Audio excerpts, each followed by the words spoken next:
dangerous.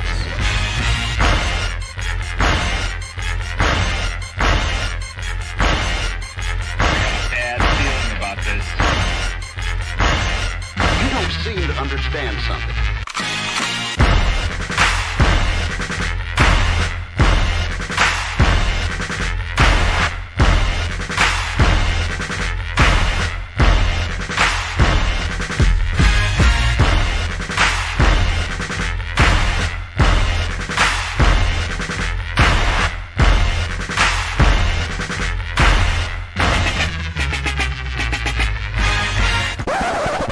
The thing that I like most about being a dad is that I see that I'm about to impact the world.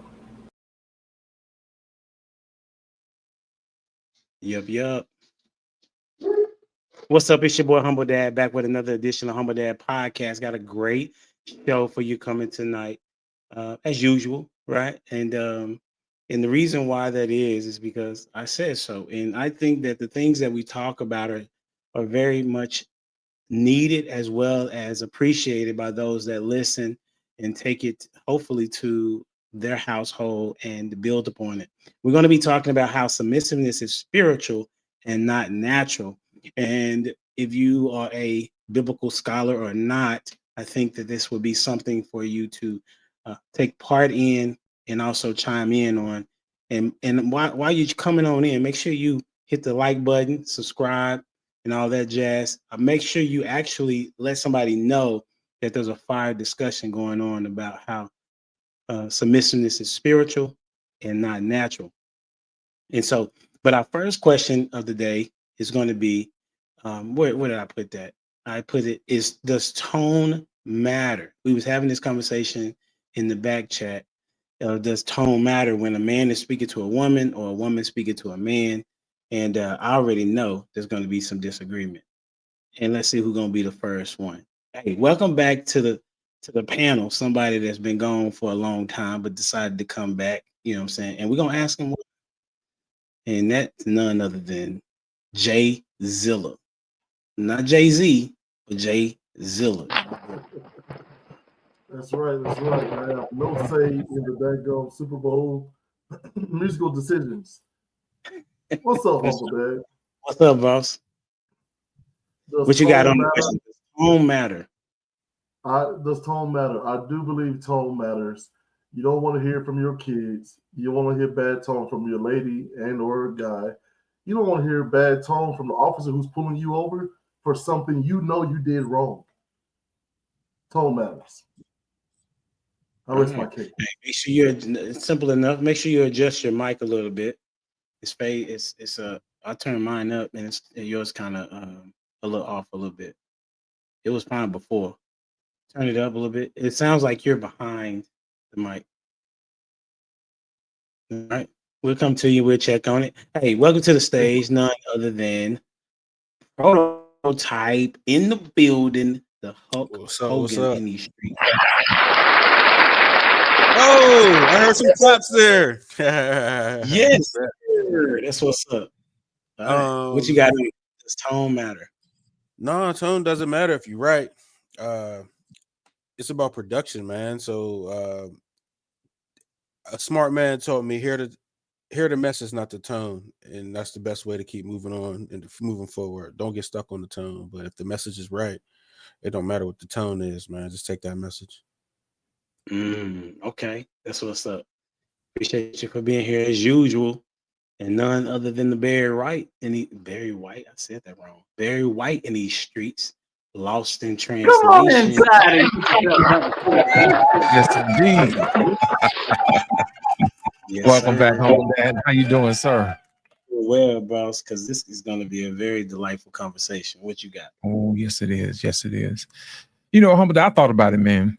And a lot of times people like to say tone don't matter, tone does matter. And I have to temper my answer with what the Bible says. The Bible says that a gentle answer turns away wrath. And I had to think about that for a minute.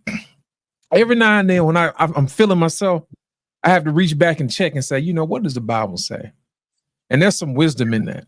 It really is. You know, sometimes you can change your mind at the spur of the moment, but you have to think about the thing for a minute. Sometimes God will whisper in your ear and say, what have I always told you? A gentle answer turns away wrath. So I'm going to have to say, if the Bible says it matters, then it matters. That's a fact, because I remember a few times in the scripture where Jesus talked very softly, but still was able to get his point across. You know what I'm saying? And so when it comes to dealing with women specifically, I know us as guys think that we think about when we go and we're in sports, right? Our coaches yell at us and we just got to take the message that's going on. And I was on that side at one point in time where I was saying, man, why does this my tone matter? Are you hearing the words that I'm saying? Well, the tone represents how you feel about that person from their perspective. So if I'm yelling at you, that sounds like I'm mad at you. And that means that you did something to me. And that could internally be a turnoff to that person, right? And women are very gentle in nature. And so as a result of that, we carry a tone. Even if we're not yelling, we already carry a tone because our voices are deeper than theirs. And so I would say that just like we want them to listen to us when we tell them to change something, I think that we should also listen to them with reason, right? With reason to say, you know what, if what it is that I'm saying in the tone that I'm saying it, you don't like, then tell me about the words of which it is that I'm saying that you don't like as well. And so that's my thought process on it. But what do you say to that, Prototype? Because your statement was that if I'm right, then tone don't matter. So it's all about perspective on who's saying it and what you need done, right? So from a managerial point or from a coach's point, right? If I want my player to perform, yes, I might say things a way where he could receive it. You know what I'm saying? But where I have a next man up mentality, where I got a bunch of people competing for this position. You know what I'm saying? If I got 5 running backs in the hole and my number 2 doesn't like my tone, hey, number 3, you up. You understand what I'm saying? So it's really about your options. You know, people are like faithful to their options. You know what I'm saying? So what production do you need done? And it comes from what resources you have. So yes, tone matters if you need that person to perform, but I mean, people are abusive, you know what I'm saying, when they have more, multiple options. They're dismissive, might I say, when they got multiple options. So as a player, yeah, that want to play, and I know there's 5 other people I'm competing against, I don't care about the tone. What did he say? So that makes a lot of sense. Jay Zilla, what do you think about how Prototype is putting it together? He sounds like an athlete because I'd rather be talked to bluntly. I don't mind volume. What are we trying to accomplish? Tell me what I need to know to accomplish my goal. But for the overarching, I guess, goal for any, conversation needs to be, how can we move this thing forward? So especially with my wife and my children, if I have to have a softer tone to get the goal met so they can hear me with my softer tone, then that's fine with me. I'm willing to adjust, and I hope they give me the same sort of adjustment. But yeah, I see his point of view. I just slightly disagree. No worries. We'll get more disagreement later, I'm sure. Loss, what you want to add to? I think a lot of times, man, I think people get tone confused with correction sometimes. And I'll explain to you a little bit what I mean by that. You have to train people to listen for correction. I'll give you an example. Say, for instance, if we're in a crowd and all of a sudden something breaks out and somebody's attention needs to be got, you know what I mean? Say, hey, I need you guys to follow me. So instead of me whispering, say, hey, look, I need you to come with me. There's an active, pew out here, So my thing is, if you're not used to being corrected, or if you're not used to being obedient, if I haven't trained you to be obedient to my sound, then what's going to happen is you're going to confuse my tone for correction. And sometimes people don't like to be corrected, but sometimes, like Prototype said, in the midst of safety, sometimes when somebody yells at you, That's to get your attention. It doesn't mean that they've lost favor with you. It doesn't mean that they don't like you or whatever. Sometimes it means I love you enough to get your attention and to grab your attention. But in order for that to work, you have to make sure that that person heeds to your words. It's just like any good shepherd. You know, the good shepherd would say, "Hey, look, I need you the sheep to follow me over here to keep you safe." Sometimes the shepherd will have a shepherd dog to get their attention. You know what I mean? If they ain't moving fast enough, because he don't want them to get ate up. But at the same time, yes, in certain situations, tone matters, but it also comes with a caveat as well too. You got to be able to listen for the sound of love and honor when somebody calls you. And sometimes it's not always wrapped up in the way you think it should be. But as far as answering somebody, yes, a gentle answer does turn away wrath, but we have to train each other on how we deal with each other. So that way, when I do come out and say something and you hear me raise my voice, you'll know for a fact that it's for a reason. And then you will be able to move. I always say obedience is better than sacrifice. And if I'm telling you, hey, follow me, and you say, well, I really don't think, just get ate up then. You know what I'm saying? Just get ate up. But it goes back to whether or not, I've trained you enough to listen to the sound of my voice. And if you don't value me as somebody who you should listen to, then you're going to endanger yourself, and you're probably going to endanger me, because I'm going to probably try to grab you and try to keep you from hurting yourself. So it's one of those things where we have to train each other. But I understand exactly where Prototype is coming from. Each situation is different, especially when it comes to safety. That's what's up. Hey, welcome in, Dwayne. What's going on with you, boss? Double unmuted. Double unmuted. You got a little bit of something, a little sound. Turn down a little bit. Still can hear. We can hear you, but there's like a bit of echo or something. Not echo, but a little buzz. Okay, let me see what I can work out. All right. So as he's getting that together, I'm gonna play this video and see what you think. And it's gonna. So we got the part of that tone does matter. It doesn't matter. It's all situational and things of that nature. So we'll get that out the way, just for starters. And so let's listen to what Dr. Umar has to say. Too often, I think we as black men are looking for submission, failing to realize that it has to be earned, and also failing to realize that submission comes with conditions and responsibilities. A woman doesn't just submit to a man. She has to do so on the basis that you're going to be able to uphold your end of this bargain.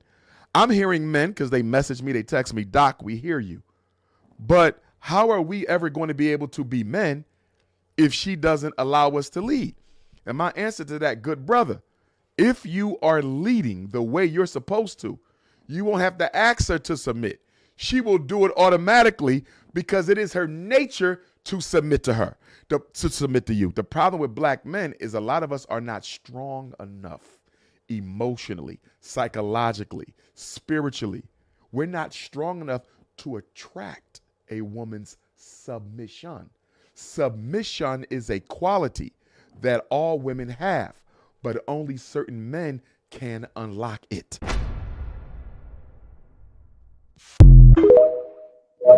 Well, there we go. So let me get your thoughts first, Prototype. What you thinking? I mean, that's kind of along the lines of what I've always said. I think all women are submissive and around certain men. If you're not that guy to her, you're just not that guy. Being submissive, being submissive from a woman's perspective is like they always got to feel safe to be submissive to you. You know what I'm saying? So the moment where you look shaky to them, you know what I'm saying, or they can't believe what you're saying, or your game ain't right, then things start. She start questioning where this ship is going. So it's really all on a man if a woman's submissive. If she's not submissive to you, then you're just not the guy to her. That's just what it is. Who you got going? Let's go with Jay Zilla. Yeah, again, must be something about 2025. I agree with you, but just to a point. submissiveness is something we are all constantly doing, male, female, black, white, whatever, right? If I am hungry and I get up and go get something to eat, I am submitting to that hunger, right? You make me mad, I get angry, I'm going to submit to that anger and come at you. So I think the ideal of the entire, at least my personal walk with Christ is, can I submit to the right thing? And for me, that is Christ, right? Or is God, right? Following Christ's path. So I don't know, man. I can see some women, looking at it as like, ain't nobody gonna tell me what to do. It's like, but if you think that's what submission is, I don't think you are, maybe just lack the, how can I say it, the imagination to step outside of that one definition. It doesn't have to be one-to-one. And then I'm gonna go with Lost in Translation so he can fix everything I just said. You know what, Jay? I like what you said, man. And I'm going to put a bow on it, man. I think people are submissive to themselves and their own agenda. If they can benefit out of it, they're going to submit to it. Let's just be honest. You know what I mean? And the key part about submission, sometimes it's not always about your will. Sometimes it's to the greater benefit of a grand overarching prospect of something greater than yourself. And the problem is, it's really not natural for you to do something that goes against your own self-interest. It takes something extra in you, to override the selfishness in yourself, And I think a lot of times when women talk about submission, it's always in context to what do they get out of it, And in most cases, it's men too. That's the reason why they show up to work, to get a paycheck. They don't want to show up to work. Yeah, but they know they got to submit to that time clock, and punch in if you want to get a paycheck, if you want to have a roof over your head, but at the end of the day, you're still getting something out of it. Now, you have to ask yourself the question, can you submit to something where you don't get any value from it? I think that is the magic of what it takes inside of us to understand, are we really submissive? Are we railing against the person who's asking us to do something? Or are we railing against somebody who's asking us to do something that does not benefit us? I think that is the greater question that needs to be asked. But to put a bow on it, Jay Zilla, you're absolutely correct. People are submissive to themselves and not necessarily to the mission at hand. And I think that goes back to the question, what we're talking about tonight. Is it natural or is it spiritual? Humble Dad, it's on you, sir. Absolutely. I appreciate that. So from what I'm listening to with the Dr. Umar statement is that he's saying that women are naturally submissive. However, they're conditionally submissive to the guy that they choose to be submissive to. So then that sounds like a contradiction to me, because what is your nature is something that you do regardless of who is in front of you. Your nature is your character, your integrity, and the things you do on a regular basis. The only way, it's a statement out there that says the way that you change a habit is to do it, 3 weeks in a row or 21 days in a row? It's 30 days. 30 days. 30 days to change a habit, yeah. To make a habit. And so if this woman is to be submissive to you, it already has to be there. It's like saying that she's turning on a light switch because of you. Well, I don't agree with that. That would be like this whole point of when they have these conversations about conditional masculinity. Are you saying that when you find the right woman, then you will be masculine? Like it doesn't make sense. Prototype, what you think? Talk to us. Absolutely. I'm conditionally masculine all day. So what are you before then? Listen. I am not providing and protecting for some woman that's a hoe. You understand what I'm saying? So like if I don't have this woman's complete trust or whatever, like if I don't believe this woman's for me, you know what I'm saying? If she's letting me smash her or not, I'm not feeding her, I'm not providing for her, I'm not protecting her. I'm gonna use this woman and get what I can out of her. I might even ask her for a couple of dollars. Like, you know what I'm saying? Like, it's like, yes, it's me protecting a woman is in guarding her with my life and making sure she's good. That I am conditionally masculine for yes, absolutely. Interesting. Jay Zilla, what you think about that statement? He said he's conditional with his masculinity. Well, I had to laugh in the comments of your broadcast. Like that, I see it. It makes sense to me yet again. I feel like we just keep missing each other, man. It just feels almost incomplete or something. Like, I don't know what it is.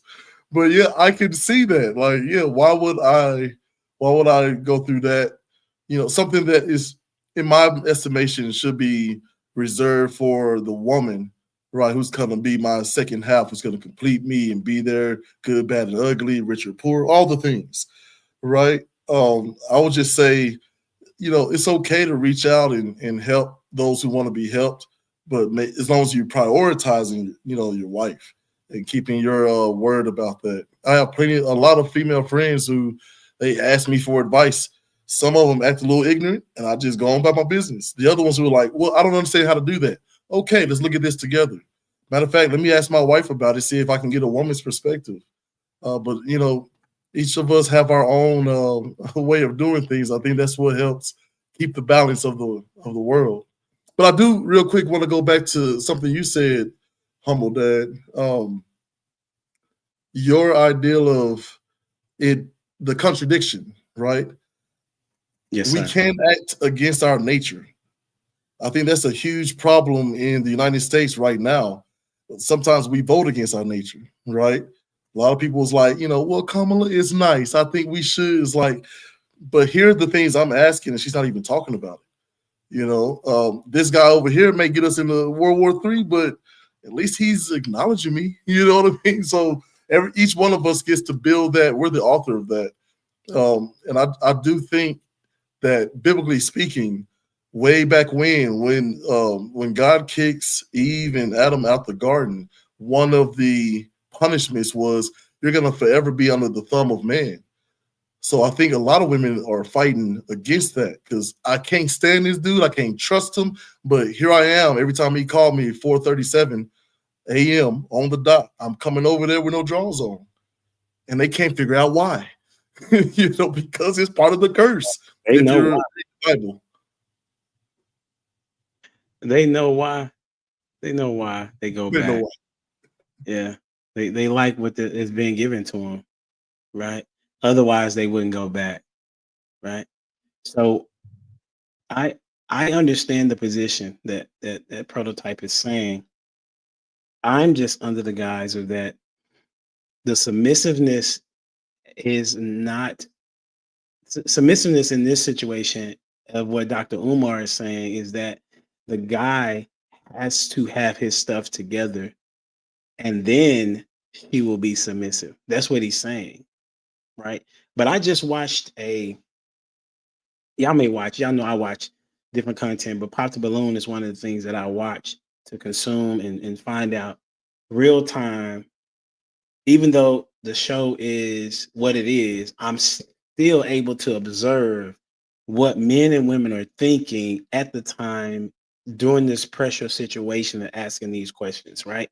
And so there was a episode that I watched today, and in my opinion, there were some solid dudes that was presented on the show. And the young women, I think 3 guys came out, and one of their positions was God. Okay.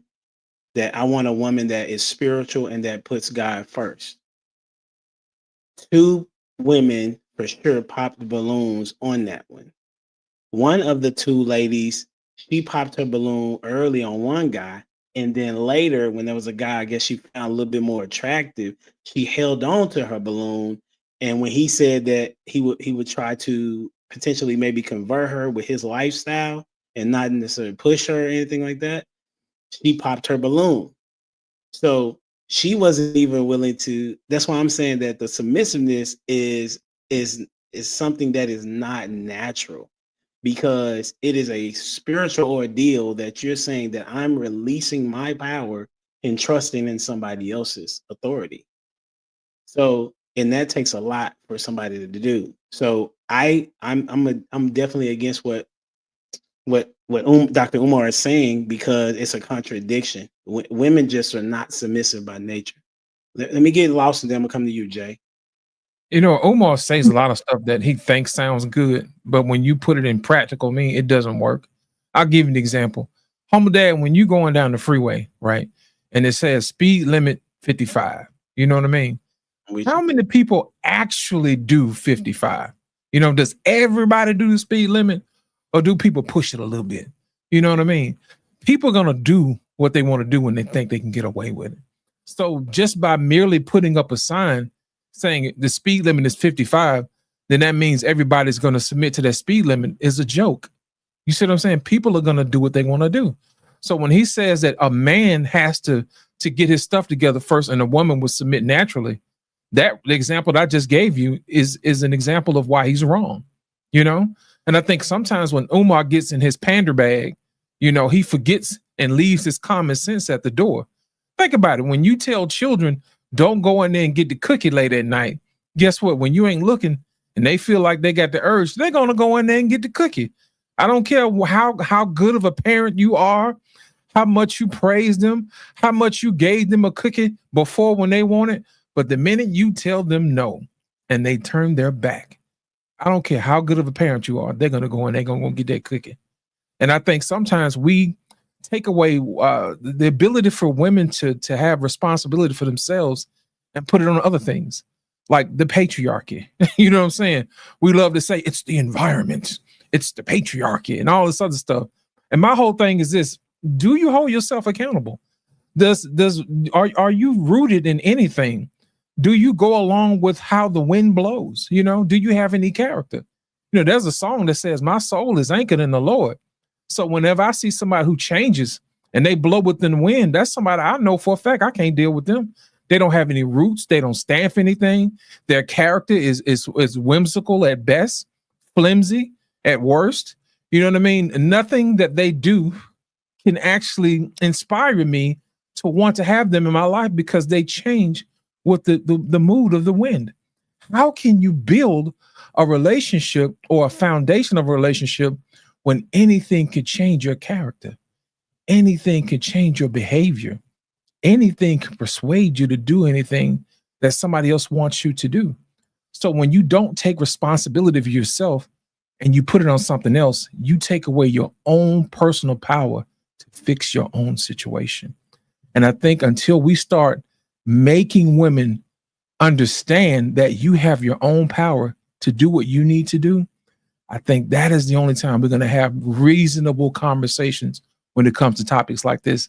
Because when people like Umar gets up and they say this stuff and there's no man to check him, people are always going to automatically think that what he's saying is correct. And I'm here to tell you tonight, he is incorrect. And I'm going to stand on my microphone all day long. If I got one and still got breath in my lungs, I'm going to tell him he's wrong, because I've seen so many instances and cases where that does not line up correctly with what happens with reality. It's just like when you talked about the Pop the Balloon show, when all of a sudden these women say that I want a God-fearing man. As soon as one shows up, they pop the balloon. All depends on how he looks like. And I think a lot of times women like to use religion as a disqualifier instead of using it as a compass to guide them to have the right husband in their life, to guide their family in the right direction. And I think that is a misuse of religion and a misuse of Christianity or whatever it is that they may use.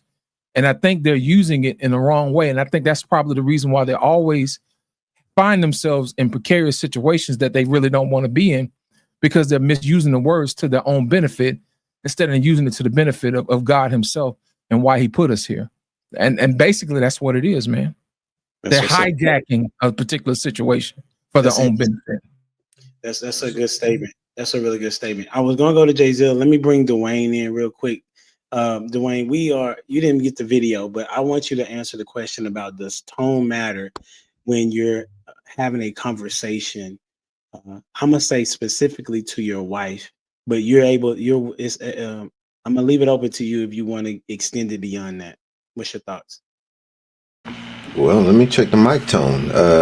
Can y'all hear me without the buzz, or is the buzz still there? Dang. You know what it sounds like? Son, you got a fish tank in there somewhere, man. Really? That's fishy. All right. Yeah, let me see if I can run it though. I do agree that tone matters. Tone does matter. And I know that because if people talk to me with a tone that I don't like, I feel a certain type of way. Now, the prototypes point, it's up to me how I receive that. And I think Lost was touching on that too. It's up to me how I receive that. And I think there's that corrective tone where it's like, hey, where I can reflect and recognize that I messed up. And I think that's an important thing to have too, because it's like introspection. Like, did I deserve that? And be able to honestly give it a looking over. Now, I will say this. I like a good laugh. And I enjoy being a millennial too, because I don't have to take responsibility for anything at times. I can identify with that. So this is what I do to people. When they start saying something, it don't matter what it is. If I don't want to hear it, all I got to say is like, there's something about your tone that I don't like. That's it. There's something about your tone that I don't like. And they could be tell me the God honest truth. But if I don't want to hear it, with a good old, something about your tone. So I'll use it to my benefit, okay? That's what's up, Jay Zilla. You wanted to, that's crazy. That I have heard that before. That you're saying that you don't like my tone, but you really don't like what I'm saying because that requires you to have an adjustment to what you're saying or doing. I got you, Jay Zilla. It's on you, bro. To piggyback off of that, the scientist engineering part of my brain always wants to say build some sort of test for this, right? I'm saying something, the lady says, I don't like your tone. Well, I apologize. Let me fix that. Now back to what I was saying, right? Does she still go up here or does she change? Like, I'll try to give everybody the benefit of the doubt, because if you still loud and popping neck and rolling eyes after I've adjusted my tone, then yeah, I believe what prototyping my fellow glasses brother, Mr. Jones, there will, I believe they're correct in that. Well, the Dr. Umar thing, right? And the balloon popping, all of that fits in the same thing. I don't believe there's anything more spiritual than self-preservation. And I would say those people who are going against what the Bible says, going against good, solid information, no matter where it comes from, those are people acting against their own self-preservation, which is in fact acting against their own spirit. So when God says, as he's expelling these two misfits from the garden, part of your curse, women, is gonna be, you're gonna be under the thumb of man. You're gonna want them, you're gonna want to listen to them, even though you don't want to. But submission to the man who is himself submitting to God is gonna get you everything you want and more. I have not seen, nor ear heard, nor has entered into the heart of man what God has in store for those who love him. Like, so imagine, all of us on here have great imaginations, I'm sure, about what we want. We can't even imagine what's in store for us if we submit. And you submit to that higher power, which is, you know, for people who don't believe, it's more of a principle, right? God is the transcendence of knowledge.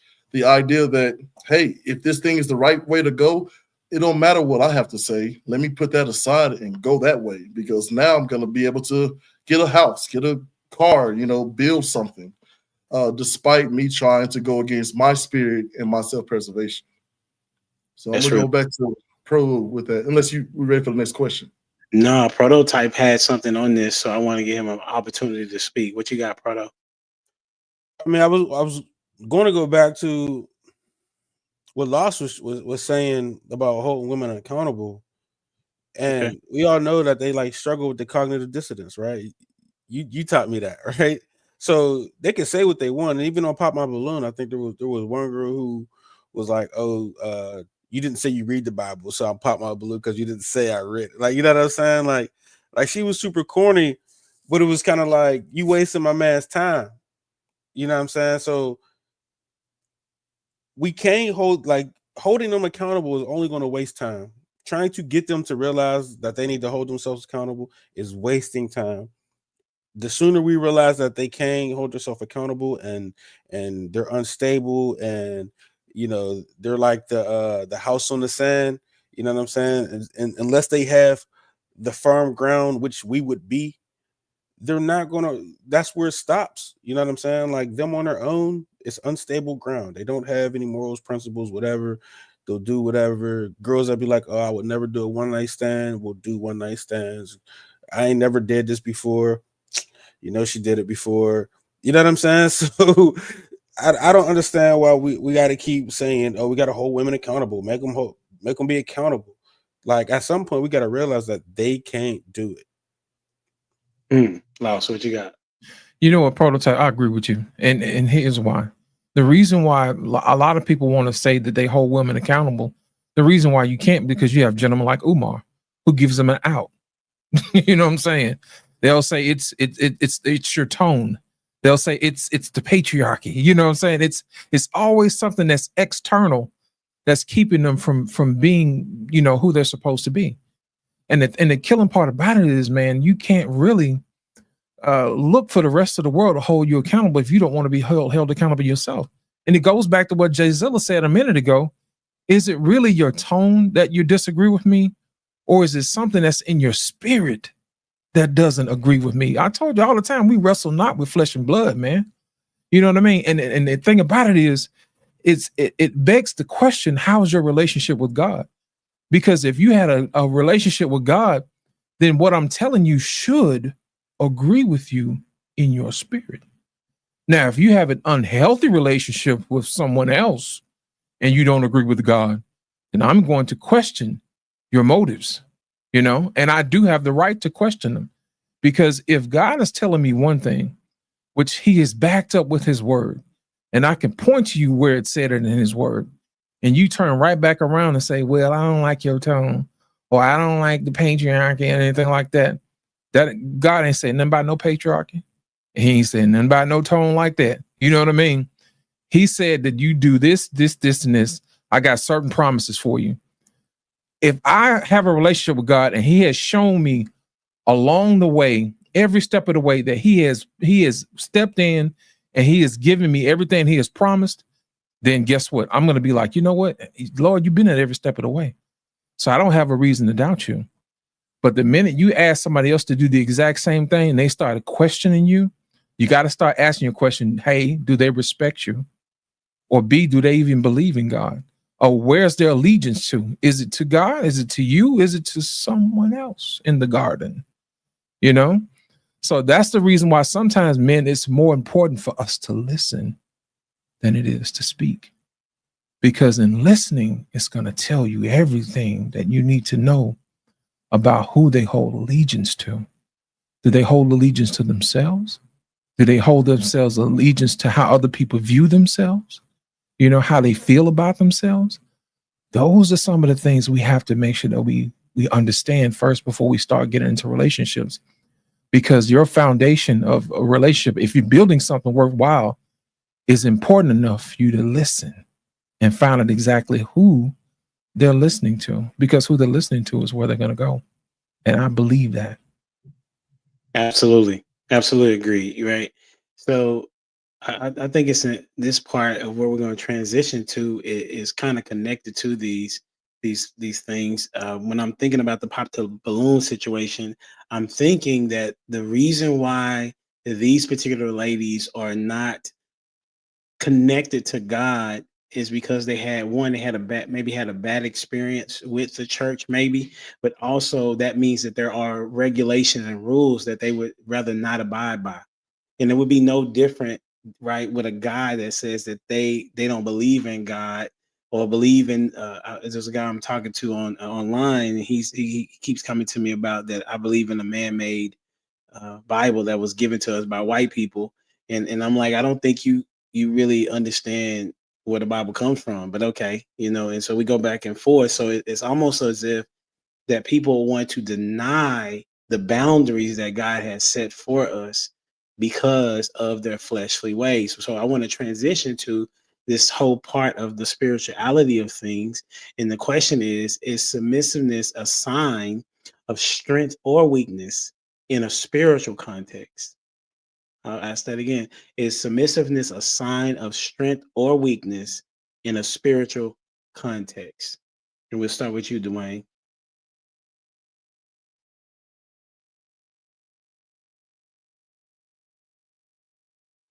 Your mute button double breasted, man. I mean, double breasted. Tighten up. You got that Ryan Clark mute button. Hey, that's funny. Hey, my bad. Hey, can y'all hear me? Real clear, yeah. Man, that should be better. I was still pointing to the wrong mic. My bad, man. No, absolutely. I believe that it is definitely tied. So is submissiveness a sign of strength or weakness? It's a sign of strength. Restraint is a sign of strength. Self-control is a sign of strength. Submissiveness is self-control. We're talking about like the natural thing of it. It's controlling the cardinal and allowing the spirit side to be able to work. And I think that's the difficult part of things. So, but it's strength. It is absolute strength. I'll go with a prototype. Man, I really wouldn't put it in the category of strength or weakness. It's really just something you do based on the needs of the situation. I would, like I said, I wouldn't put it in the strength category or weakness. Like you know, if you're a part of this team, this is what we need you to do. You submit to the plan, right? But I wouldn't call it strength or weakness. It's just something you got to do. It's more like an obligation. You know what I'm saying? From a man's perspective, you know what I'm saying? Or you got things you got to submit to as far as what you got to do as far as making money. However you want, if you're a business owner or if you're, you work, you get a W-2, you're submitting to a plan or you're trying to submit to your customers. So, you know what I mean? So you can keep collecting that check. You know what I'm saying? Or, stay in God's blessing. Like, you know what I'm saying? So, but I don't think it's a matter of, oh, you're weak or you're strong because you could submit. I just think it's an obligation that you fulfill when you need something done. So do you believe people can just automatically submit? Based on what needs done. I mean, there are some aspects of being weak. If you're getting dominated, mm-hmm. and you submit because you're getting dominated, yeah, that's weakness. Okay. You know what I'm saying? But I think, like I said, we all submit, and even if you got your own business and you're submitting to your customers or something like that. So we all submit to that dollar. That has to be done. You don't necessarily consider it a strength or a weakness. Yeah, it's not I don't think it's a strength or a weakness. It's just something we got to do sometimes. I bet. Who you got? Let's go with Jay Zilla. Yeah, so for me, I'm going back to it depends on who or what you are submitting to, right? It's a weakness if you're submitting to, I'll be fine with that third piece of chocolate cake. If you're submitting to, I think I'm right here, right, about how to work on my car, but this mechanical engineer of 30 years says it's something else. Submitting to that it can be a strength. Especially, but so it depends on what the goal is. My goal is to get my car fixed. I can have hubris. I can, no, ain't nobody gonna tell me, right? But I could also make the problem worse. So for me, it's a matter of where your submission is going to. I love these Marvel movies where it talks about, I think Loki once says, is this not man's proper position on his knees? And I believe that to be true. But if you're kneeling to a good, a God, all right, a good God, that comes with a lot of perks that is going to benefit you and others. If you're kneeling to something else, because I do believe spiritually there are only two options, then yeah, temporarily you'll feel like a big man and all this stuff. But does this help later on? If you're bullying somebody, boom, I'm not submitted. But now his boys are back, right? I'm thinking of Boys to Men, or not Boys to Men, sorry, Boys in the Hood, right? Cube's character was not going to be submissive, and it cost his brother's life eventually. He couldn't have seen that coming, right? But those are some examples for me, and I'm gonna go with Lost in Translation.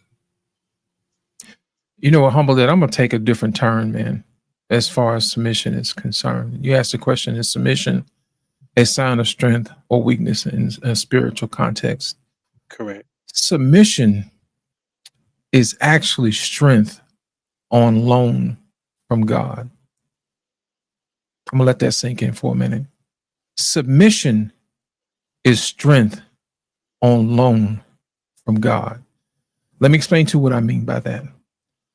When you exercise faith, which is what God recognizes, you actually give God permission to unleash his favor in your life. It's the same way when a woman believes in her husband and she whispers words of encouragement. Baby, you got this. I understand it. And sometimes a woman's words undergirds a man's effort to be a greater man, a better man. It's the same way a father's words can help encourage a child to do better. You know, he'll say you're riding your bicycle and he falls down. And then, the child falls down and the dad says, you got this. His words encourage the child, and it undergirds strength in that child that's in them. It gives them the belief. So what women don't understand is that they're exercising their submission the wrong way. If they look at submission as favor on loan from God, they can then empower the man that they want to give him the strength to become the man that he thinks he has in him. And that actually undergirds who he really has an idea of who he is inside his mind. And also it allows him to be the man that God wants him to be. But it is until you actually exercise your submission in its proper power and context, as far as belief is concerned, that is when you're actually able to give that substance to his efforts, give the substance and the power to allow him to be what he needs to be, the leader of the home, the protector of the home. It all starts with how you issue or handle your submission. Remember, submission is not something that you have taken away from you. It's actually something that you give to someone else to allow them to become the better versions of themselves. And I think, and until we do that, we're not going to be able to be where we need to be, because we're exercising submission in its improper context. Interesting. I disagree with all y'all. Because the context is from a spiritual standpoint. Y'all spoke very eloquent and well, I must say. But if you go to 2 Corinthians 12, 9 through 11, and I had already had this stop. You already know where I'm going. You already know where I'm going, right? And this is where Paul is talking to the church of Corinth, or the Corinthians, which was a pretty bad, they probably was the United States of their time, should I say. It says, each time he said, my grace is all you need. My power works best in weakness. So now I am glad to boast about my weaknesses so that the power of Christ can work through me. That's why I take pleasure in my weaknesses and in the insults, hardships, persecutions, and troubles that I suffer for Christ. But when I am weak, then I am strong. So it takes a lot for someone to say that your plan is better than mine. It takes a lot for somebody to say your will is better than my will, because that means that you're and for a woman, they're a weaker vessel, as the scripture says. And so the element of submissiveness is showing, I understand the position that y'all saying, that it's a sign of strength, because they are giving their authority, their power, their strength, and things of that nature that they're giving it over to. But who are they giving it over to? To someone that is stronger than them, right? That's someone that can carry that load that they cannot carry, or the load that they would not want to carry, and give it over. So from a woman's perspective, I think somebody said it. It was Jay Zilla. Submissiveness gets you a lot if you operated in it from a spiritual context. Jesus said for us to submit our will to his, and he will take care of everything. He said, cast our cares upon him, right? And he said that his yoke is easy and his burden is light. So I would say that that's the constitution of us showing that we are weak and we need him. And that is the purpose of submission. We are giving over our will to someone else's. So from a spiritual context, I would say that it is spiritual. Anybody have something to add or take away, or go ahead? I'll add to that. You're absolutely right, Humble Dad. I just thought about it.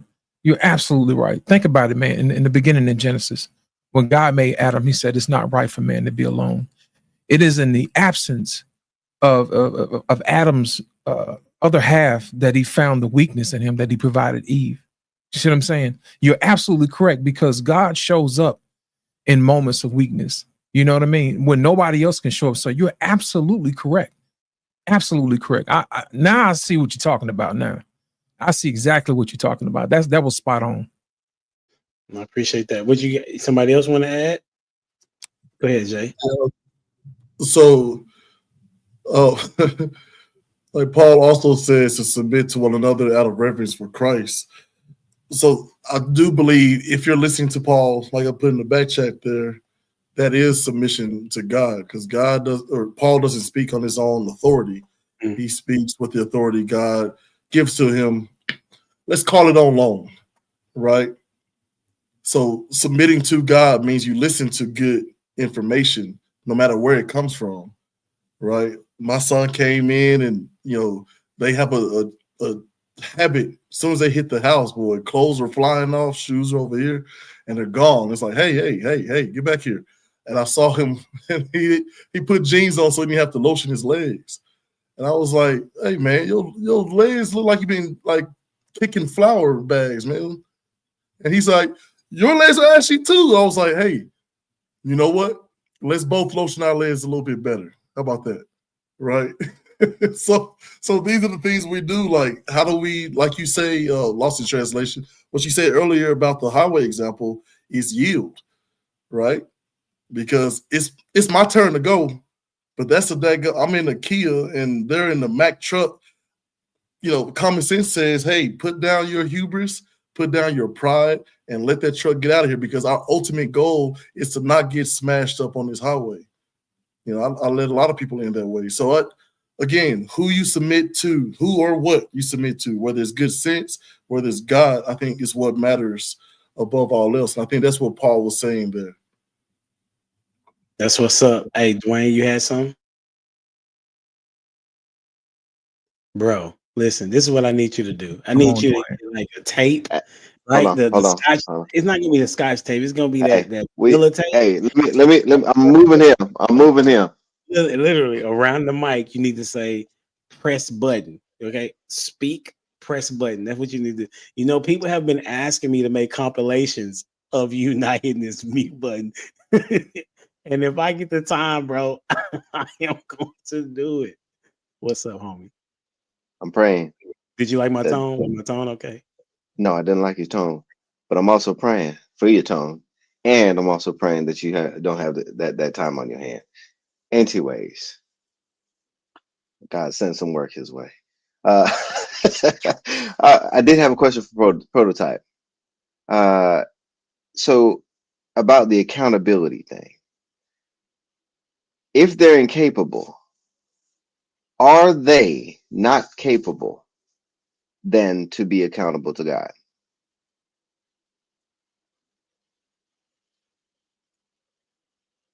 I would say so. I mean, look at Adam and Eve.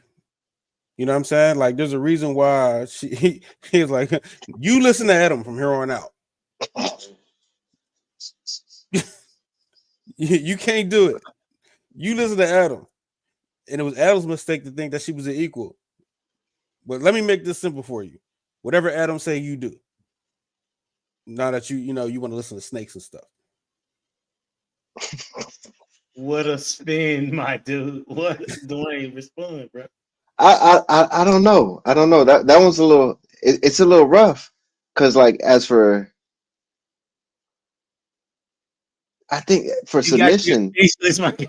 I mean, it's no, an interesting because I'm thinking as for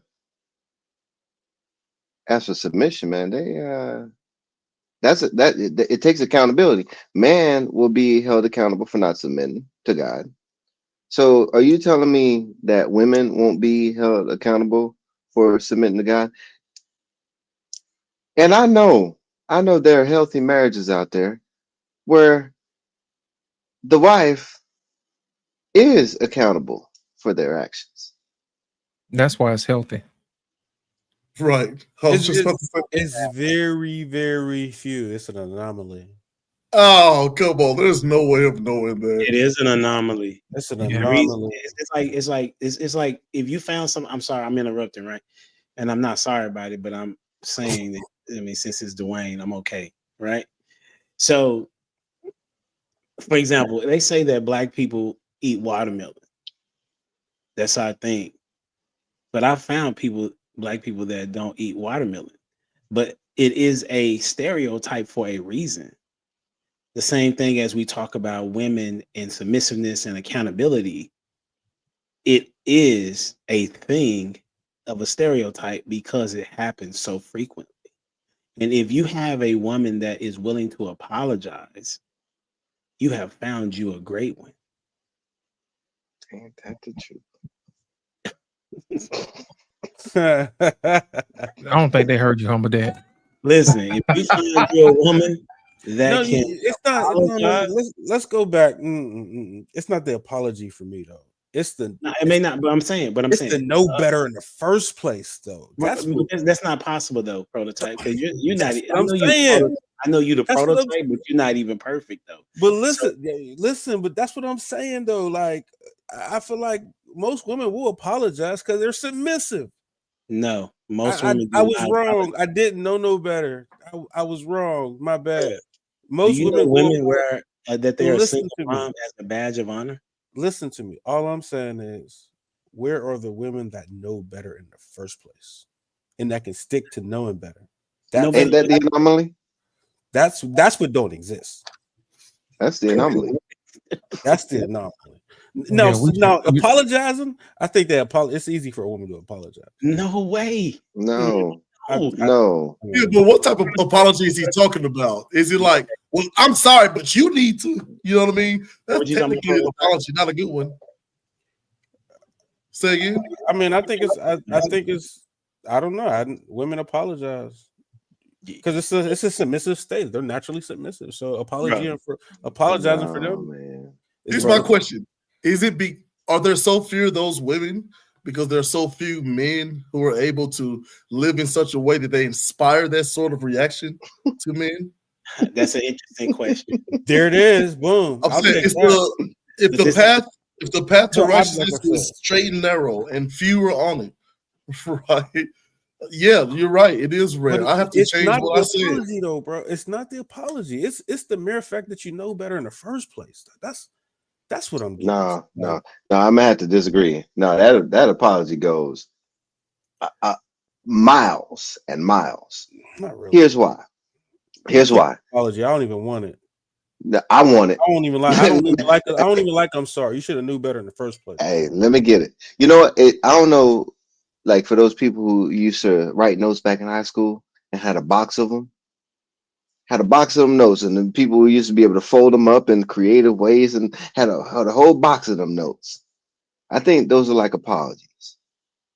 Like you look at that box and you're like, man, this person never apologized. I do not want to be around that person because that person lacks self-awareness because that's perfection right there. The apology to me tells me that you have recognized how you have trespassed against me. And that's so very important because guess what? In the same way in which you would want me to apologize to you whenever I've trespassed against you, like that's a relationship that reciprocates humility. So, like in that is being able to acknowledge where you messed up. And then an apology acknowledges that and it sets a landmark. So going forward, that wanting better, hey, the wanting better is like, hey, yeah, you apologize. Now it after over time, yeah, you can say screw that apology. Yeah, you done did it 10 times.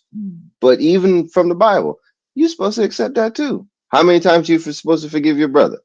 Man, 70 times 70, man. I don't mean you stand around. I forgive you. I'll you over there. Like I That's don't. fair. I No, really, no, I really no, don't no, want no. your apology. I want you to know better from the beginning. No, and I think that part is the unfair part because I'm not perfect. So for me, from setting the standard to me, how can I hold me personally, being flawed, being imperfect, not knowing everything, and most importantly, not being able to read minds that I wasn't supposed to do that. Like yes, that does come with time, but sometimes people do mess up. But then acknowledging that you do mess up, I think that's so important because that's that human element. That's That yes. apology is real. The apology really is a slap in your face. That's a test to your stupidity for real. Maybe, but if I apologize, I'm saying that I was stupid in that moment. That's No, what that's saying. they're saying you're stupid. They're apologizing to you because they're saying you're stupid. You apologize, so okay, continue on running over me. I think is what Prototype is saying. So I think you're No. talking more about like an actual, like meaningful apology versus you're just saying it to appease. No, But here's the thing. I I'm will say saying- that I'm gonna okay. keep it simple. I'm saying I put my dessert in the refrigerator. You're my roommate. You're hungry and you came and ate my dessert. And like, my bad. I was hungry. I ate your dessert. I understand. It wasn't yours. You shouldn't have ate it in the first place. So give me a situation. I'm gonna come to after you answer this question, Prototype. I'm gonna come to loss. So are you saying that a woman should know better always? So give me an example of where she should know better. I didn't mean to get that guy at the party my phone number or Instagram. Okay. I just thought I didn't think you would care. My bad. I won't do it again. What? I see where you're at. Okay, you're talking. I see what you're saying. You're saying there is such a thing as doing the moral thing. You're saying that women oftentimes choose to be immoral, is what you're saying. That's what he's saying. Go ahead, Laos. What you got? You know, I was kind of feeling what Prototype was saying, man. I'll give you an example. Sometimes we have to remove ourselves out of a situation and turn it and flip it to see if that thing still stands. My whole thing is this: if you cared about me, you wouldn't have done that in the first place. And I'll give you an example how women like to use that. How many times should your wife forgive you for you cheating on her? Think about it. How many women would actually stick around for their husband to continuously cheat? But he came back and he apologized. You know what I'm saying? Babe, you know what? The lady at work, she looked real good or whatever. You know, she brought me lunch, you know, made me feel all good and warm inside. She told me I smell good. You never say I smell good. You know what I'm saying? You don't never fix me lunch. But it was this one time where she said I smell good and she brought me lunch. And you know what? You know, lunch became a little longer, you know. But, you know, I ain't going to do it no more. I apologize. You know what I'm saying? What Prototype is saying is that if you love me enough, you would honor your vows by saying forsaking all others. I think it comes with, you know, a little bit of, you know, it comes with the instructions with marriage.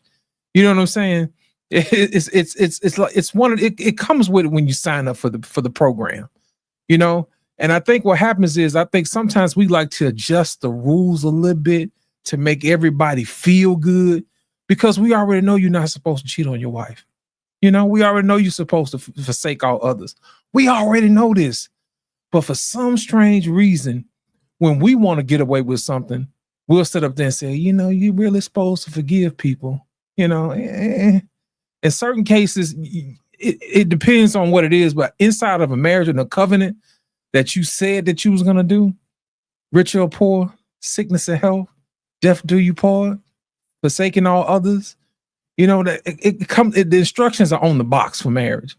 And what we try to do is we try to mix up our own, macaroni and cheese and add stuff to it when we really don't need to add nothing to it. And I'm with Prototype on that one, But the reason why I put it in that context is because women can feel stuff like that because they've been cheated on, and it makes it much more real. But sometimes when men cheat, it's not really real because of how men are conditioned growing up, as being conquerors, that type of thing. That's the reason why I had to flip it and say, how many times should your wife forgive you? Because the consequences for us is much more dire when we get divorced than it is when she does. So that's the reason why I had to turn it around and make it more real, because when you have something to lose, I think your ears open up a little bit more. I think it's Hebrews where it's talking about, and it talks about wisdom abound by the consequences that I go through. You know what I'm saying? That type of thing. And I think it's until we actually experience those things when our ears perk up and we actually learn the lessons that we're supposed to learn. So are you supposed to cheat? No, you're not. I think we all can agree with that.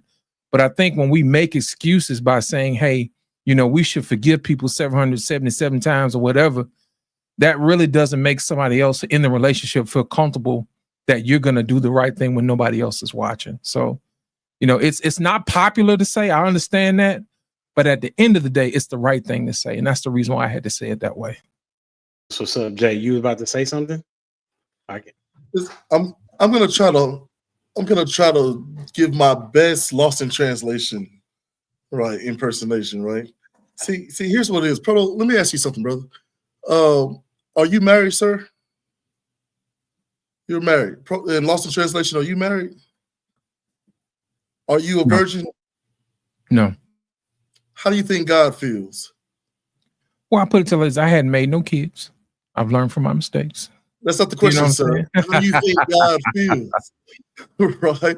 What God is saying to you is you all belong to me. And if you got that scratching itching, go get married. That also comes with instructions. That thing between your legs comes with instructions. Either you are single and celibate or you are married. Either way, you're praising God. Now, I'm just trying to bridge the gap between all of these, all of our, different locations. I do think every single time you are supposed to apologize. But the Bible also tells you to shake the sand off the dust off your feet and move on if they're not willing to meet you there. Right. So what Prototype is right. I put in the back chat in his reaction to the young lady who, I got his number. I didn't realize that was a bad thing. My bad. So yeah, I forgive you. Now lose my number to make room for his. Like, I think that's fair. Because I see a lot of women, even in the comments here, who are saying, like, well, men are this and men are that, and then the men are coming back, well, women are this or women are that. I just think there are people who are doing things that they should not be doing. And when people do that, they try to make it, try to twist up the word and everything else to justify their ill actions. And I think it's very simple in theory, hard in practice. Because as the Bible says, that sin crouches outside your door like an erect beast, and you allowed it in to have its way with you. I think that's what we're really talking about here. Let's just call it out. Men, women, everybody. That's what's up. Let me translate. It wasn't as smooth as Lost in Translation, man. That's what I said, man. I'm sorry. I failed you, Sensei. You know better, you do better. Right? Right. All right. Here we go. That's hilarious. One thing that I learned in my season of separation is that to serve my husband is literally serving myself, because he's like my right arm. Ooh, so if I don't take care of him, I'm not taking care of myself. That's so true. You're one. And you go into a marriage with an independent mindset of like, you're supposed to do this, you're supposed to do that. And when they're not, you're like, you're not doing all of these things. Well, what are you going to do to help pick up your right arm? Yeah. You have to, and you might have to change a lot about yourself. So that's the video.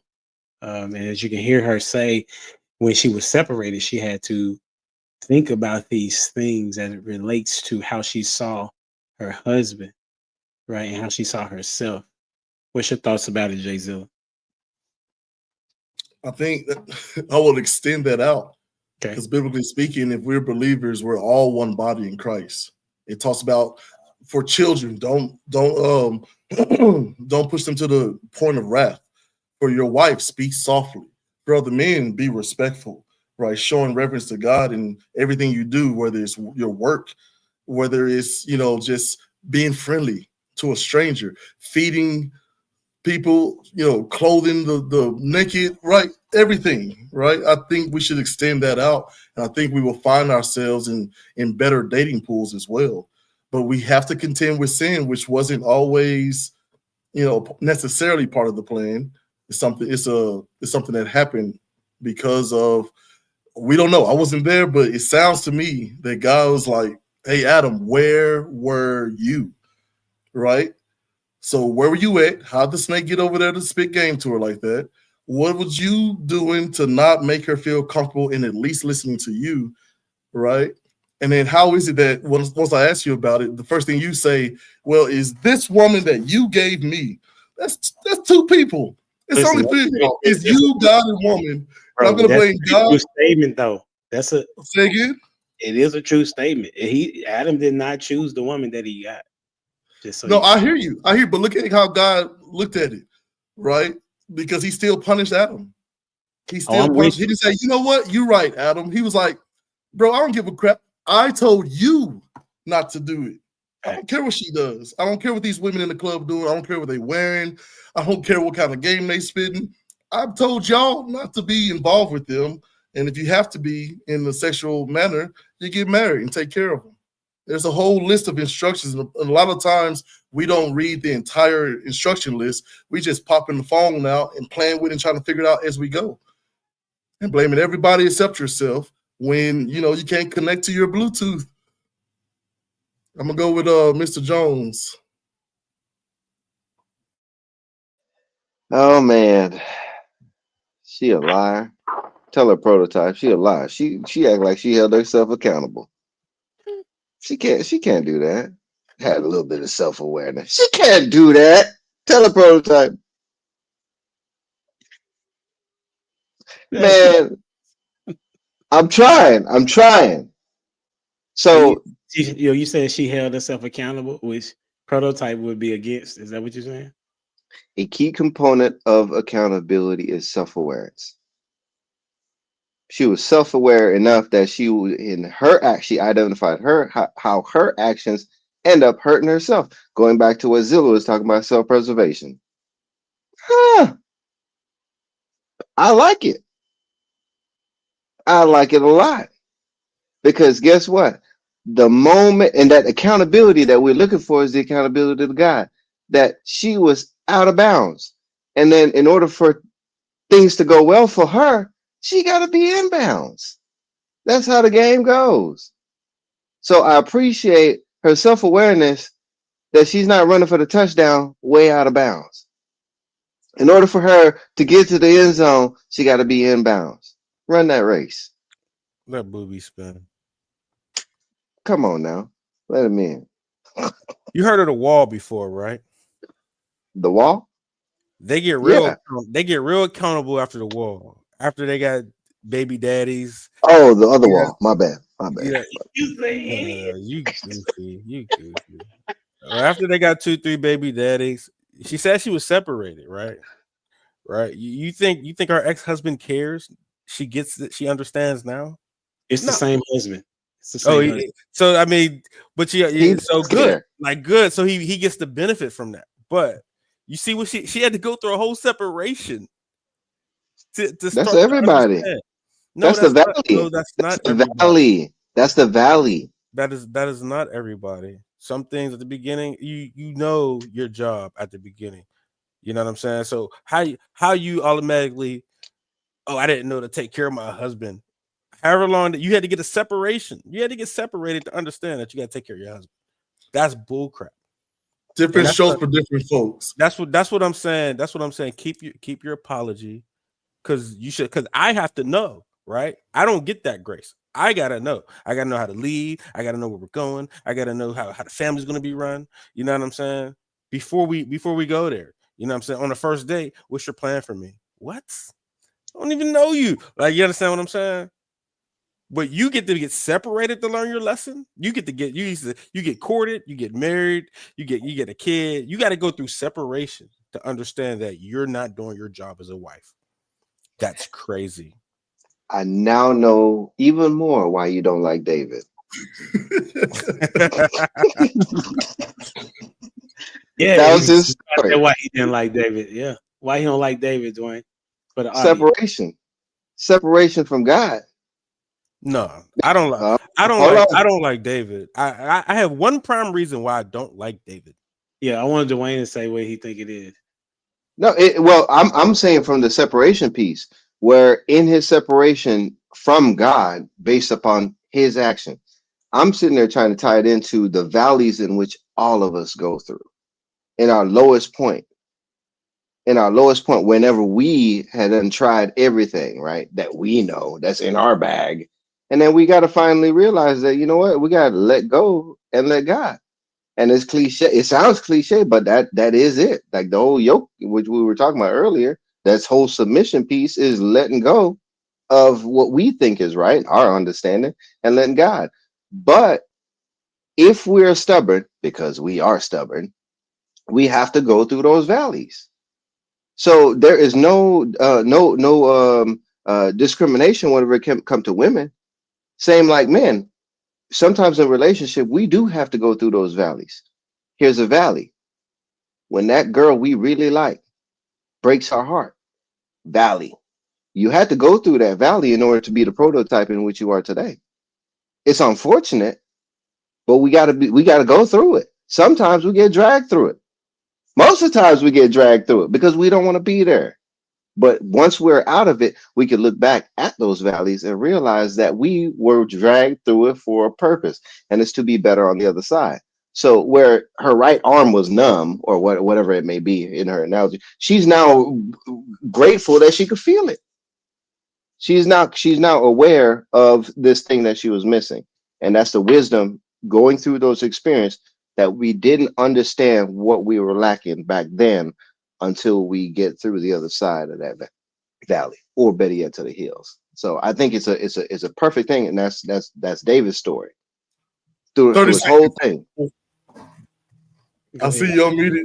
You ready to move on? But 30 seconds. Go ahead. Oh, it's so ironic that your name, Prototype, which literally is the thing before the thing gets better, that you are speaking from a place of perfection. Like, is there no grace that your wife has to give you for anything ever? Or are you just specifically talking about that specific woman doing that specific thing? Because I will say that every woman who acts and behaves that way, there's a man on the other side of that. So it seems to me that there are people who try to keep their word, and there are people who don't. Now, why they don't, maybe they weren't taught, maybe they have traumatic experiences, maybe they were drunk, high. I don't know. I don't know about all that. But I do think there's a certain amount of grace that you should have for others, just like the grace you want for yourself. So I'm just curious. A guy called Prototype, like, are you perfect? Like, what's the story there? I need some backstory. No, but I'm yet still an example of how things should be done. And prototype doesn't mean perfect; it just means it's just the first.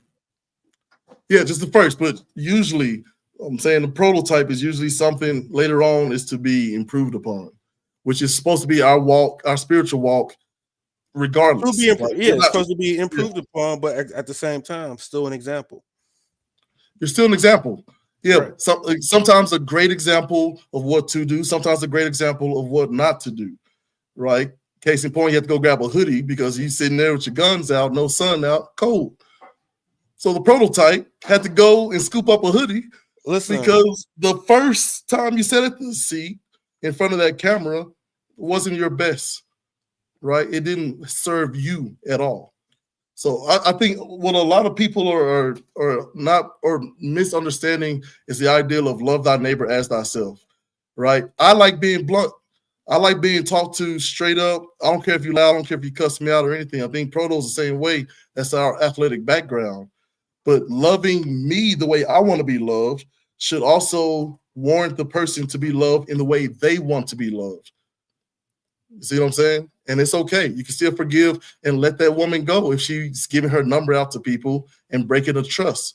But that's why it's so important that you guys, who are out there dating, right, should be having these serious conversations. Not that you hear G and X, right? Oh my goodness, that Luigi Mangione story, that's crazy, right? No, what do you want for your future? What are you willing to sacrifice? What are you willing to do? Here's what I'm willing to do. Are we compatible? No. Have a nice life. Good luck. Go out there, find your husband. Move on so I can find my wife. That's all I'm saying. That's really good. We're gonna get this close to a wrap. I was gonna do one last question, but I think this has been very good and very interesting. Ask your question. I'm here for it. I wish I had. Because you're gonna have to clip it up anyway. I'm starving. You want you to push out all the content. You got us all here, so ask the Listen, question. last time y'all had me out here for another hour. Listen, Right. look, clip it up. You got Man, that content work. for 2 weeks to spread out. Get your content, brother. I know that tone. He's like, wife, I promise tonight we're gonna stop at this time. Yeah, that's why you skip over me because I'm half biblical, man. You know what I'm saying? She's very supportive of you, bro. HD ready to go. He ready to go cuddle. He said it's a cold front outside. I'm ready to go cuddle. Oh, this is weather outside is frightful. Real quick. If I have this right, I think it's a 50-50 chance that if you apologize, it'll be all right.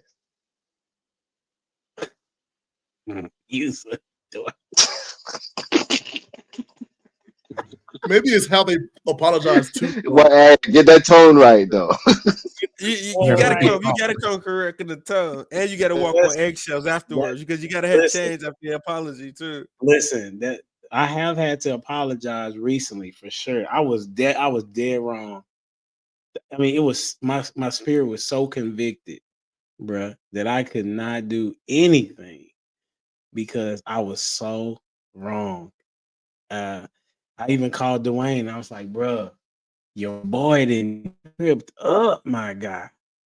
You know what I'm saying? It wasn't nothing like with anybody else. It was just how I communicated with my wife was not correct. Regardless of the tone, it didn't matter. It was what I said that was just bananas, right? And boy, I apologized, as well as I offered a token of my apology as well. I was like, man, I'm not gonna ever do that again. I'm not gonna ever do that again. So make sure you take care of your wives, man. You know what I'm saying, and make sure you are very aware of their emotional state as well as how they will receive your message. Right, that's what we were talking about earlier. So sometimes the tone doesn't matter, but what it is that you said can be something that is detrimental to something that to them as well. So the question that we'll go with, I think I'll go with another video right here. This is pretty cool to me. This is about a minute long. Here we go. I will give you the most amazing man. He will tap into all your needs. He will make sure you are protected, never cheat on you. All you need to do is be submissive to him. 90% of women will sign up right away. What does submissive mean? Submissive meaning in allowing him to lead in the relationship. Well, let me say this, because I think when people hear submission, they do think of dictatorship. Right. They think of doing as he says. They're thinking of this His power way or the struggle. highway, Yes. Submission, in my eyes, when it comes to relationship, is one, allowing that man to love you. What I mean by that is this. When a man is truly in love with a woman, he wants to do for her. He wants to provide for her. He wants to make sure she's good. If you don't submit to that, you're going to be in this energy that's, I got it. I can take care of it. It's not letting him love you. And in not letting him love you, you're carrying this unnecessary burden that's wearing you down. All right, who want to go first? Nobody. See what I'm saying? I changed up the format real quick, and I was like, I don't know what to do with that. You're trying to be nice. I'll go first. I'll volunteer as tribute. All right, keep it Right? short. Like, submissiveness. One thing I love is actually defining what that means to you. If you sit down, you're on your first date, say, "Hey, I'm looking for a submissive wife. Here's what I mean by that," and then either she signs up for the program or she doesn't. No hard feelings. Let's go prototype. I mean, that's what I said at the beginning of the show. Like, a woman will be submissive if you take care of everything. You know what I'm saying? So, y'all been arguing with me about that all day. So you're saying, so what the guy said, you agree with? Yeah. That submissive is when you're is the woman allowing the man to love her in the way that she needs to be loved. You agree with that? Man, a woman will lick your toes and wash your dirty drawers. Like, I don't, you know what I'm saying? Like, I don't know. Women are submissive. Like, you know what I'm saying? When they think you're the guy, they're submissive. So, I mean, I just don't, you know, I think most women are submissive just when they think you're the guy. So it's just. I saw Boomerang, and that was happening on the other side too.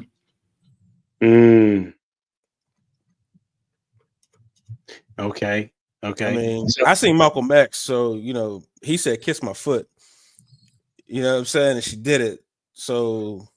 But you do this thing as if it's not happening on the other side, man. There's plenty of dudes out here sucking toes. Like, I think I saw Michael X. Women are just submissive. They're out here sucking toes and washing. They're men. We're not talking about the other side, though. We're talking about our women.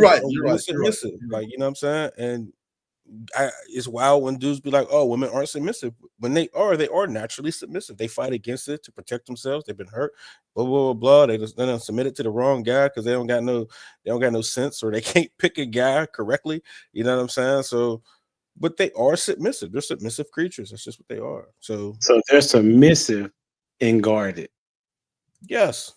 When they're hurt, after, you know what I'm saying? Most of these women or pit bulls that you got that used to fight. Like, their last master used to make them fight in the pit bull fights. So of course, like, when you go rescue that thing, it takes some time before he becomes a loving house pet. You know what I'm saying? But initially, when you get him fresh out the wherever you got him from, when you rescue him, he's a little bit, you know, on the vicious side. So we comparing women to dogs now. Okay. Hey. No. Don't do it to him. Don't do it to prototype like that. Hey, it is what it is. That's what he But I did. appreciate it. No, all he did was toxic. They're submissive, you know, they're submissive creatures. Well, you really can't teach old dogs new tricks, so you know. Yes, you can. Yes, man. You gotta change the dog's environment. So okay, so what basically is being said is that on one end, prototype is saying that submissiveness is natural. I am saying, I don't know about everybody else, I'm saying that according to scripture, it's not natural for them to be submissive because of the fall of man. And he said in Genesis 3:16, I believe he said that the woman would want to usurp the power of men. She would want that power. So I can then come back and say to you, though, prototype, the part that I do agree with is that the man does need to have his stuff together to be submitted to. But once in the marriage, that's the thing that is the challenge for some women, right? Once in the marriage, you have to realize that you have said that this is your leader and this is who you're going to submit to. The stuff that you did before, when you had maybe a different disposition, you cannot now come into the relationship and now not all of a sudden want to submit just because you got the ring, right? Go ahead, Proto. What are you saying? I'm saying it's both sides though, because dudes will do all that lying and fake machismo, masculinity. You know what I'm saying? To get a woman or to seem up, you know, to appear masculine to her, but you only could keep up the facade that you're masculine for so long. You understand what I'm saying? And they're terrible at recognizing fake gold for real gold. You know what I'm saying? Like, they don't know what a real a good man is versus a bad man for real. Like they got this hyper fake masculinity thing that they've been presented to. The fast talker, smooth talker, you know what I'm saying? He done talked her into it. Or whatever swag. And then like once all that wears away, which is quickly, or however long she'd be like, dang, you really are weak. And now she can't be submissive to it because like, dang, this dude's weak. But that's what I'm saying though. It doesn't matter. It doesn't matter that once you get married, that's exactly what I'm saying. That once you get married, regardless if there's a switch up on either side, you're still having to honor your vows. So now, if she steps out, that I'm pushing other things to the side. What I'm saying is, based on what the vows of the Bible says, I, as a person that's supposed to be following after Christ, if she's not being submissive, and she showed me that she would be before we got married, now that we're in the marriage, I still have to love her like Christ tells me to love her, and I have to forgive her as well. So on the flip side of that, the woman, let's say she was showing submissiveness signs before we got married, the man was showing that he was a good leader, but then comes into the marriage and he's no longer showing that leadership quality and he's just being lazy. It doesn't take away that she still has to honor his position. And that's in 1 Peter 3:1, 2, and 3, which we talked about before. So this conditional things, I do understand that. But as it relates to what the scripture is saying, we got to stay focused on being led by the Holy Spirit and not by ourselves. You talking about the same woman that was convinced to eat an apple by a snake. Well, it wasn't no apple, but whatever. But you talking about somebody that got juked out of heaven paradise, ended up talking to a snake and losing everything. Right. The same person, because we're all the same. We're all Adam, and they're all Eve. Okay. Right? And then the man got talked into it by that same woman instead of standing on business, as the kids say. Like literally, I think when God hands down the punishments, he punishes them both. I would really be curious to see if Adam was like, girl, you better get out of here. Matter of fact, I'm telling God on you. I really would have, will we have been in the garden and then like girls would come through the garden, we take care of some business and then they gotta go? Like, I'm curious about that. We didn't, I feel like it didn't happen until Adam was like, it was the woman you gave me. Like, you know what I'm saying? So whenever he was already in trouble, God called him, Adam, where are you? Yes. Like, what have you done? Why have you done this thing? Punishment until Adam was like, no, but he's heard him out first, of course. But it was literally, get over here, boy. What the crap is going on? And he was like, hey, this woman you gave me. He was like, okay, I hear you. Here's what's going to happen. Because he thought she was an equal, and she not. Yeah, but he's got to be better than that. She's accountable because she's an adult. He thought that was another accountable because he's an adult. I think each individual is accountable for their own after death. The Bible doesn't say, well, if a woman leads you astray, then I understand. No, it says every word out of your mouth, every action that you do, you will be held accountable for. I don't want to hear your dadgum excuses. I don't expect that for my kids. I don't care about Sally over there next door or Brandon talked you into it. I taught you not to drop them draws before marriage. So now let's talk about the consequences, right? To my son, I'm telling you, you need to be on the lookout. They're going to be taller than me. They're going to be good looking because they got their mama's genes in them, right? I'm 6'4". They're going to be 6'6" and 6'7". I'm telling them right now at 5 and 7 to daggum be on your P's and Q's. And I don't care what anybody else tells you. Even if an adult tries to approach you inappropriately, you need to say something.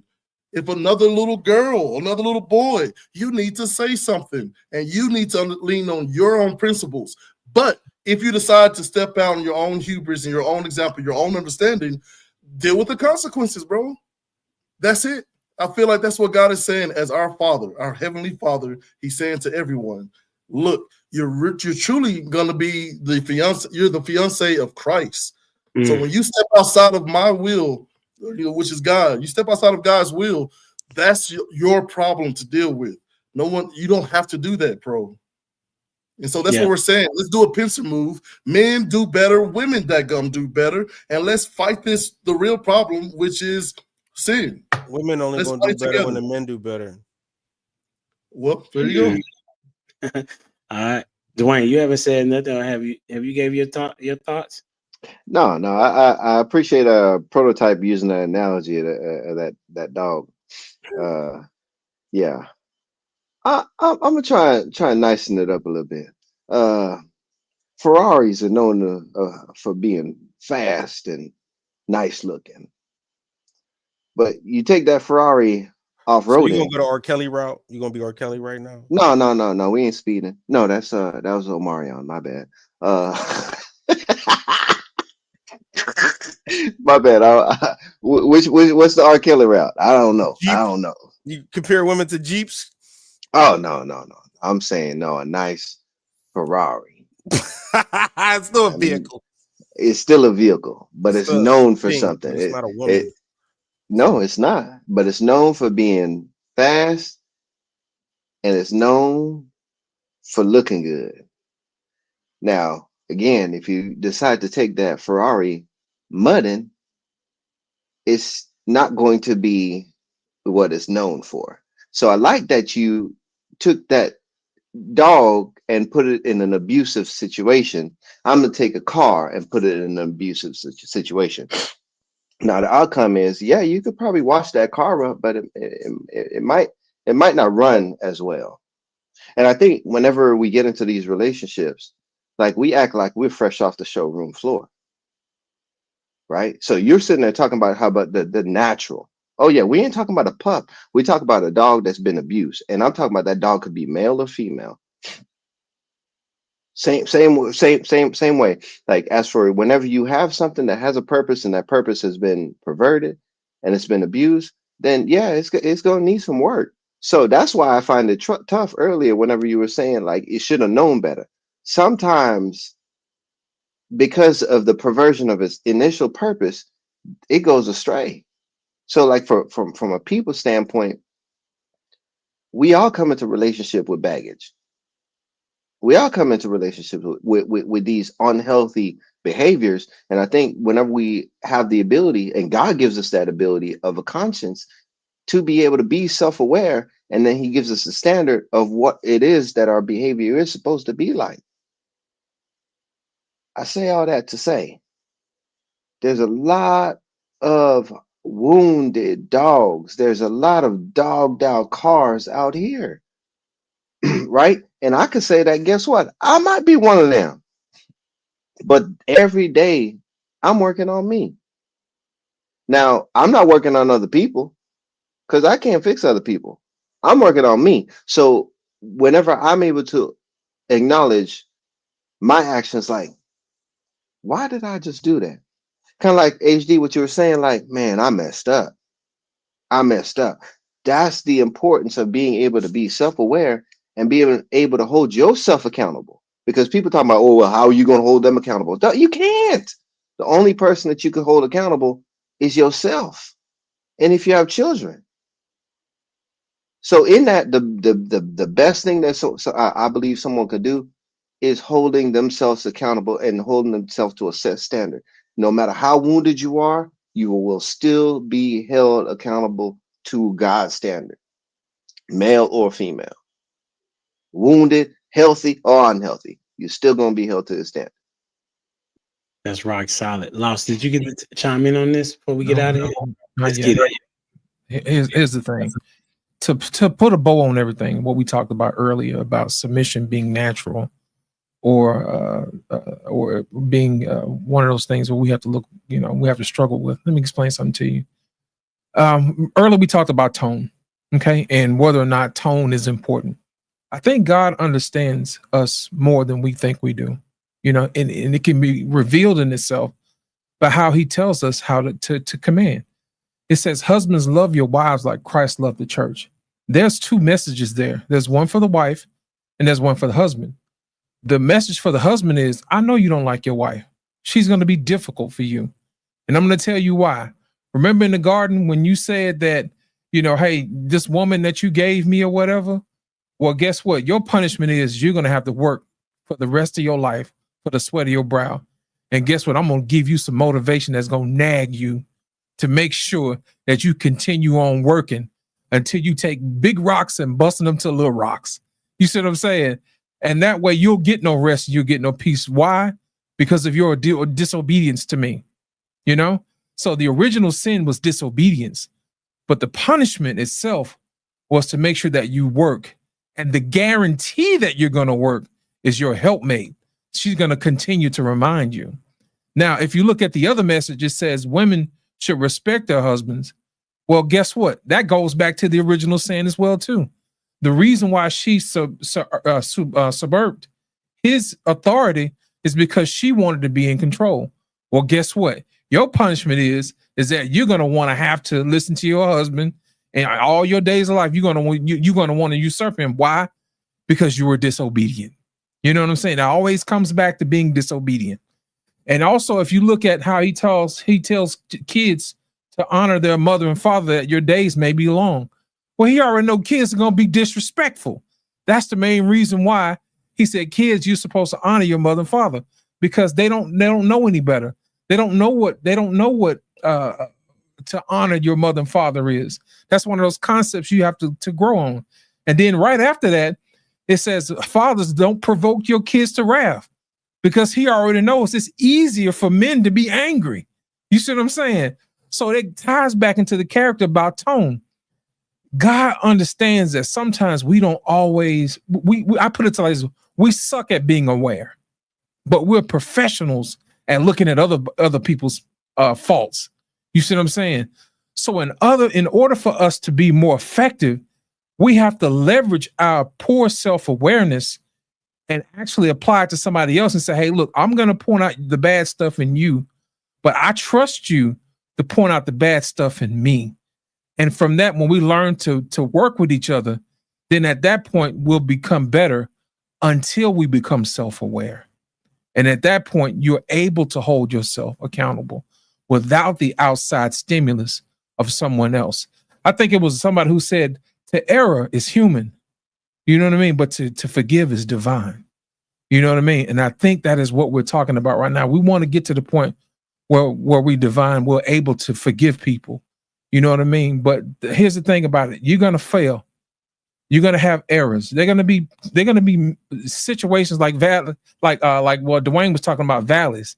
You know what I mean? Where you're going to be down in the valley sometimes, but you have to remind yourself, yea, that I walk through the valley of the shadows of death, I will fear no evil, but God is with me and his rod and his staff comforts me. You know what I mean? And he also says, I will never leave you nor forsake you all of the days of your life. So my thing is this, in order for you to allow God's blessings to abound, he shows up in your weaknesses, like Humble Dad spoke to earlier. So my thing is this, don't avoid struggle. Don't avoid weakness. Allow God to enter into your life so that he may be magnified and so that you may be the recipients of the aboundness of God's mercy and his grace and his abundance. So with that being said, Humble Dad, thank you so much again for allowing us to have these brilliant conversations. Very good topic tonight. Thank you so much, sir. Thank you. Thank you. Thank you. Absolutely. I appreciate y'all, man. This has been wonderful. Once again, I wish the ladies were here to give their particular perspective on how it looks from their end. However, God knows what needs to be said and who needs to be here. And that's the way he orchestrated it. I really appreciate you, Jay Zilla, for, coming aside and rocking with us, because I think this was a topic that is right up your alleyway. You said something that I wanted to bring to light. It was similar to this. Be who it is that you want to have in your life. Be the example, be the prototype, not necessarily this one, right? But be the prototype. He's a good dude. Be the prototype that you want in your life. Stop asking for others to be what you're not willing to be. Stop saying you want to have this, that, and the other, but you're not willing to give this, that, and the other. It is important for reciprocation to take place in a relationship, no matter what type of relationship it is, because at the end of the day, we all need each other in some aspect or another. And if you're talking about, when we talk about marriage, the woman brings something very unique and distinctive to that man, and that man brings something very distinct to that woman. And that way they're able to come together and build a marriage in the way that God would see fit. Someone said it earlier in the podcast. You both supposed to be submitting to God so that the way that marriage looks is a healthy relationship. And then you will be accountable to God, and then you'll also be accountable to one another. And people would not be complaining so much about that there are no good marriages out there. And to the people that say that there are no good marriages out there, I would say, where are you looking? Because there are good marriages out here, just like there are good men and there are good women. They're just hard to find. So the question is, where are you looking? So don't forget to check out Lost in Translations on all platforms, Prototype on all platforms. Jay Zilla, you still doing things? On all platforms, hit the like, share, and subscribe button. And obviously with Dwayne, he don't like social media. He's anti-social. But check him out on Dwayne Jones Photography. And this has been a good one, man. What we going to talk about next week, though? Submissiveness? I don't know. What we going to? We'll figure something out. That's a fact. Until next time, we out here. Deuces.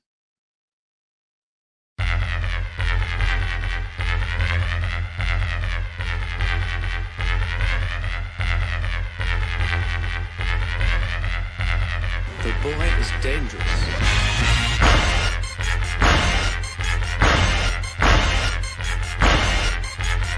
Bad feeling about this. You don't seem to understand something.